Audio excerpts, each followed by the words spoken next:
नमस्कार, गौड झेप न्यूज मध्ये आपलं स्वागत आहे। पिंपळगाव हरेश्वरचे ग्रामदैवत समर्थ गोविंद महाराज येथे आज जनरल सभा संपन्न झाली। समर्थ गोविंद महाराज मंदिर हे धर्मदाय अधिपत्याखाली संस्था रजिस्ट्रेशन आहे। या संस्थेवर स्थानिक कमिटी कार्यरत आहे। मात्र स्थानिक कमिटी आणि मंदिर पीठाधिपती यांच्यात बऱ्याच वर्षापासून काही मतभेद आहेत। त्यामुळे मंदिराच्या काही पारंपरिक कार्यक्रमांवर परिणाम होऊन ते कार्यक्रम बंद पडले आहे।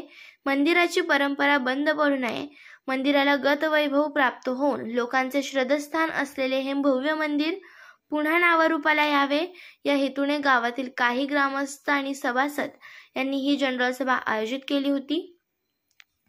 या सभेला स्थानिक कमिटी पदाधिकारी यांनाही आमंत्रित करण्यात आले होते। मात्र सभेमध्ये वाद होतील अशा कारणाने स्थानिक कमिटी पदाधिकारी या मीटिंगला हजर राहिले नाही। कमिटीच्या गैरहजेरीत किशोर गरुड यांच्या अध्यक्षतेखाली आणि पीठाधिपती गोविंद महाराजांचे वंशज शिवानंदजी महाराज आणि त्यांचे चिरंजीव भैयाजी महाराज यांच्या उपस्थितीत ही सभा पार पडली। स्थानिक कमिटी बरेच पारंपरिक कार्यक्रम करीत नाही, पीठाधिपती यांच्या मानाची वर्तवणूक देत नाही, ग्रामस्थांसमोर मंदिराचा जमा खर्च दाखवत नाही, असे काही आरोप या सभेत जमलेल्या जनतेने केले। या मीटिंगला महिला वर्ग देखील हजर होते। या सभेतून एकच सूर उमटला की स्थानिक कमिटी बरखास्त करा। या मंदिराचे काही प्रकरणे न्यायालयात प्रलंबित असल्याने हे समजते। या संस्थानांचे अध्यक्ष आणि पदाधिकारी यांनी मात्र या सभेला नियमबाह्य दाखवत पोलीस स्टेशन पिंपळगाव येथे तक्रार दाखल केली आहे। पुढील तपास API प्रकाश काळे हे करीत आहे।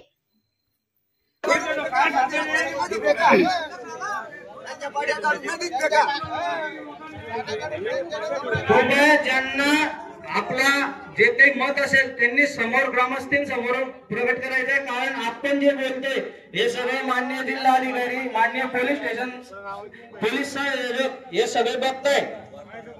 कृपया सगळ्यांनी मध्ये बसून या ना, मध्ये बसून या ना, या मध्ये या। कृपया जे गेटावर आतमध्ये सगळ्यांनी आतमध्ये येऊन बसायचे, किंवा बाहेर कोणी उभे राहिले। उद्याला वेळ उद्याला काय आता थांबू द्या ना, म्हणणं आहे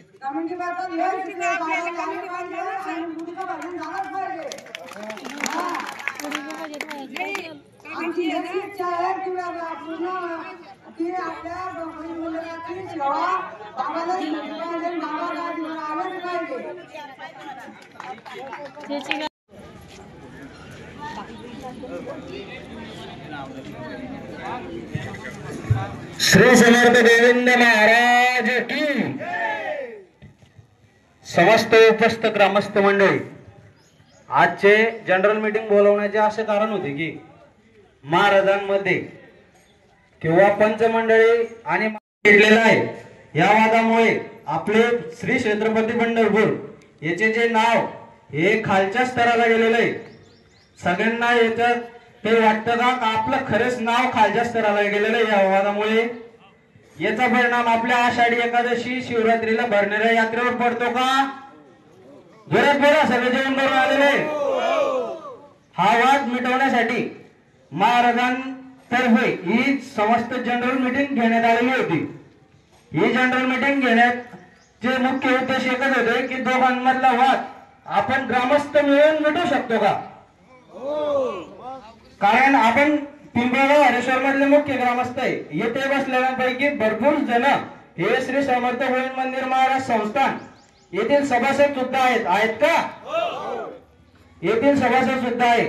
आणि या सभासदांना ही बॉडी मागच्या 7 ते 8 वर्षापासून जी स्थानापन्न झालेली आहे, या बॉडीचा सभासदांना काही माहिती आहे का? यांचा रुपयाचा हिशोब वगैरे आजपर्यंत 8 वर्षात तुमच्या सभासद, फक्त सभासद सांगा, तुमची एखादी जनरल मीटिंग झाली का?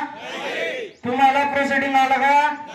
तुम्हाला मंदिर संस्थान अध्यक्ष, सचिव, उपाध्यक्ष, क्लर्क यांनी आजपर्यंत गेल्या 7 ते 8 वर्षात काही दाखवलं का? तर या मीटिंगचा हा मुख्य उद्देश होता। परंतु आपण वारंवार फोन करून अनाउन्समेंट करून सुद्धा मंदिर कार्यकारिणी मंडळ एकही कार्यकारिणी मंडळाचा सदस्य इथे उपस्थित नाही. तर यावर आपण सुचवा की आता काय करायचं.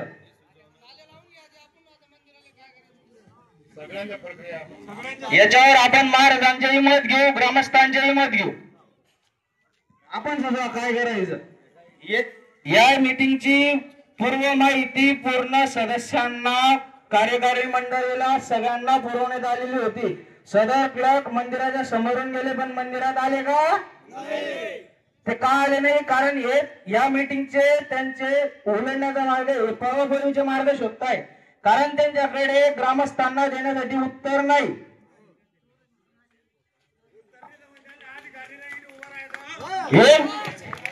हे बोलून आपण सिद्ध करायचंय.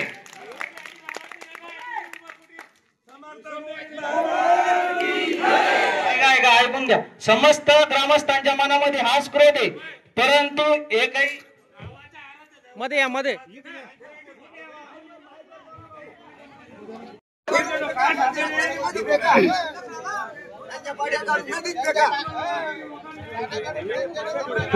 ज्यांना आपला जे काही मत असेल त्यांनी समोर ग्रामस्थांसमोर प्रकट करायचंय. कारण आपण जे बोलतोय हे सगळे मान्य जिल्हाधिकारी, मान्य पोलीस स्टेशन, पोलीस संयोजक हे सगळे बघताय. कृपया सगळ्यांनी मध्ये बसून घ्या ना, मध्ये बसून घ्या ना, या मध्ये या. कृपया जे गेटावर आतमध्ये सगळ्यांनी आतमध्ये येऊन बसायचंय. किंवा बाहेर कोणी उभे राहिले. उद्याला वेळ उद्या ना काय आता थांबू द्या ना. मंदिरात येण्यास पंच कमिटीकडून 149 लागू होती. त्यांनी मंदिर परिसरात येऊ नये. ते आले की मंदिरात वादावादीचे वातावरण निर्माण होते असे त्यांनी नमूद केलेले होते. त्यामुळे श्री समर्थ गोविंद महाराजांचे वंशज यांनी जवळपास 2 वर्ष मंदिरामध्ये पाय ठेवलेला नाहीये. याच्यावर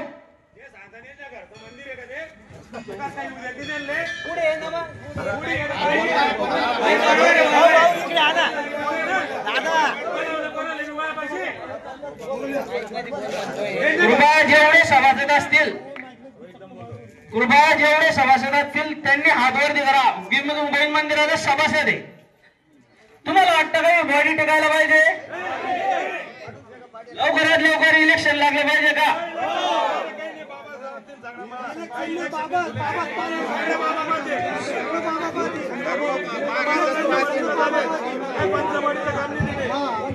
मी काय म्हणतो मंडळी, एक मिनिट ऐका.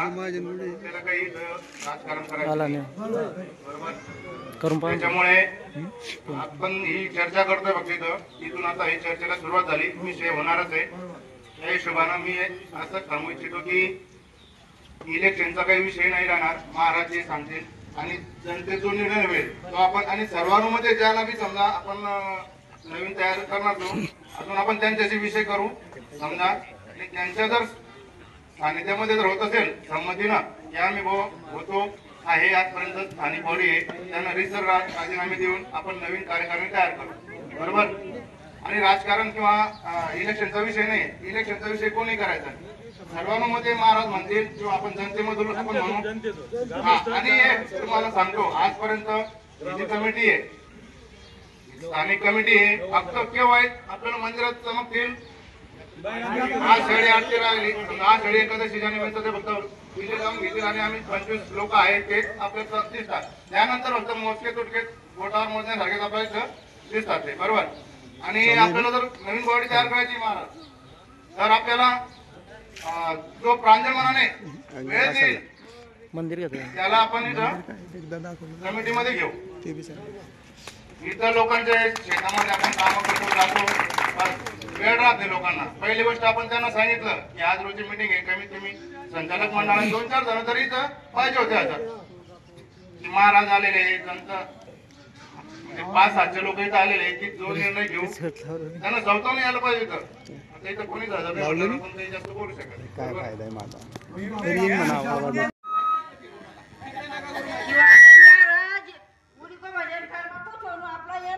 सगळ्यांनी काय वाजवायच्या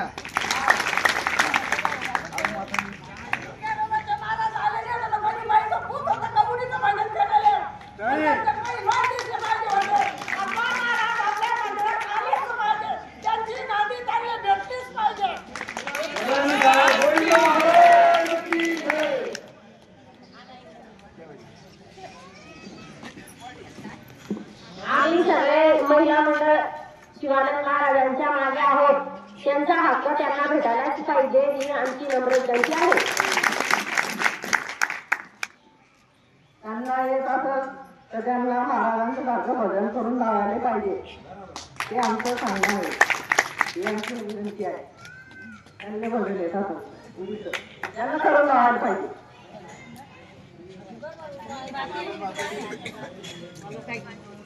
ते आजीजवळ द्या शेवटी द्या शेवटी.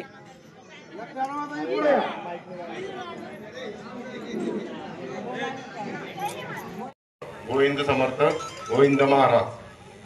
आपलं गोविंद महाराजांचं मंदिर हे माझ्याही जन्माचं अगोदरचं मंदिर आहे आणि गोविंद महाराजांविषयी गावकऱ्यांची भावना एकदम उत्तम आणि चांगल्या पद्धतीची आहे.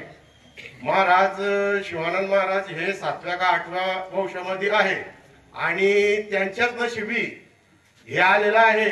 हे संकट फक्त गावकरीच निवारू शकतात, याची सर्वांनी नोंद घ्या. कारण की यांचा वाद वैयक्तिक काही राजकारण ह्या गोष्टी मंदिरात नको.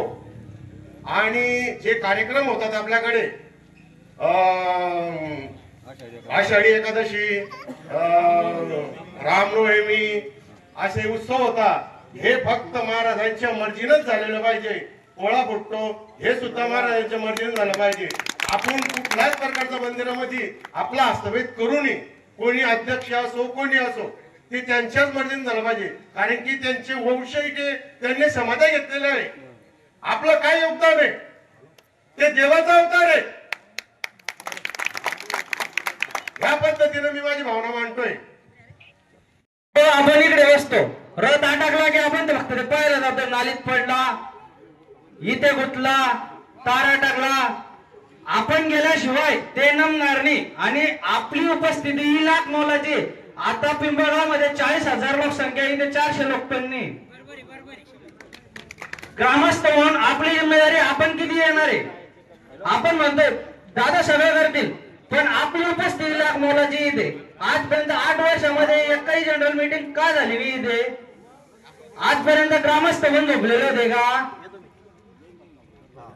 जे काही कार्यक्रम होतील प्रत्येक कार्यक्रमाला ग्रामस्थ म्हणून पिंपळगावचा नागरिक म्हणून आपण उपस्थित राहायचंय.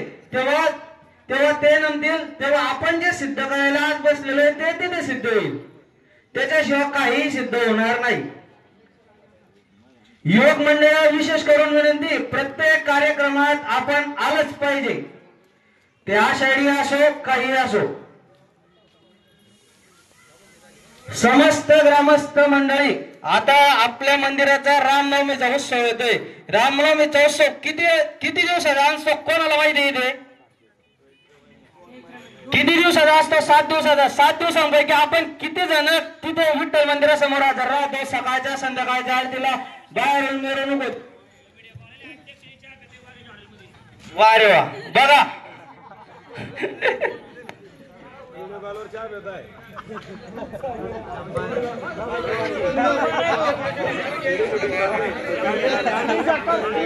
आता ग्रामस्थांनी निर्णय द्यावा आणि समस्त ग्रामस्थांनी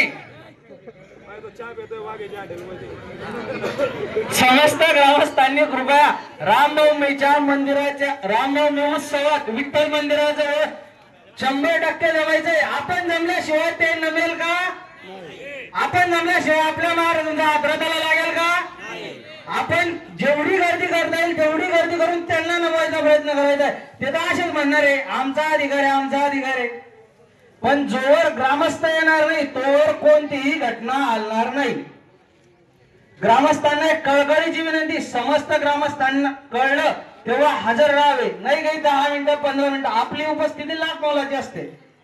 इथे गर्दी जमली असती त्यांना जखमी मारून येणं पडलं असते. इथे आले असते का ते गर्दी पाहून? इथे पोलीस स्टेशन लोक आले असते. पोलीस आले म्हणजे त्यांचा विषय आलाच. ऐका पुढे बाबू, पुढे बाबू पुढे या दिनू. चला ये बा, जिवंत जागत उदाहरण, एकत्र न येण्याचं हे उदाहरण आहे. ऐका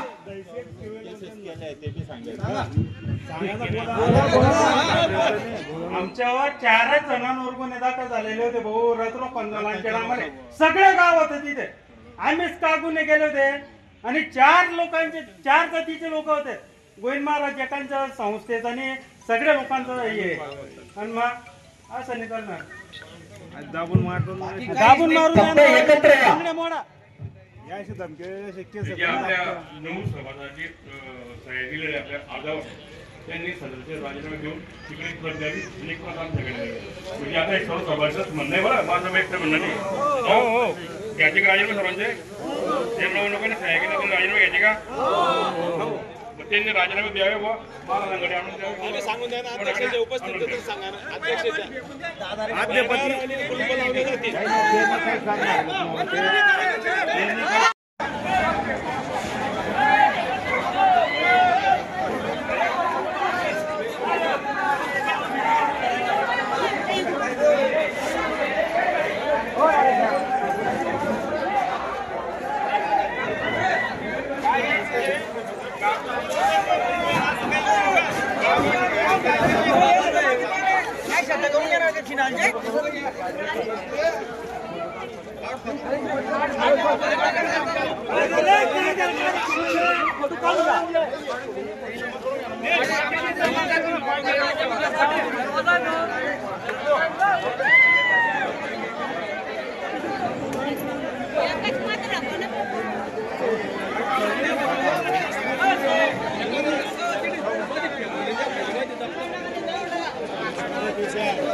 धुळदानी रे झाली धुळदानी आयुष्याच्या प्राण्या तुझी झाली धुळदानी झाली धुळदानी रे झाली धुळदानी आयुष्याच्या प्राण्या तुझी झाली धुळदानी जन्माला येऊन या देव नाही पाहिला माझे माझे म्हणून डोळी भरवाईला जन्माला येऊन या देव नाही पाहिला माझे माझे म्हणून डोळी भरवाईला केली गळ्या हानी रे केली गळ्या हानी आयुष्याच्या प्राण्या तुझी झाली धुळदानी झाली धुळदानी रे झाली धुळदानी आयुष्याच्या प्राण्या तुझी झाली धुळदानी गोविंद महाराज की जय.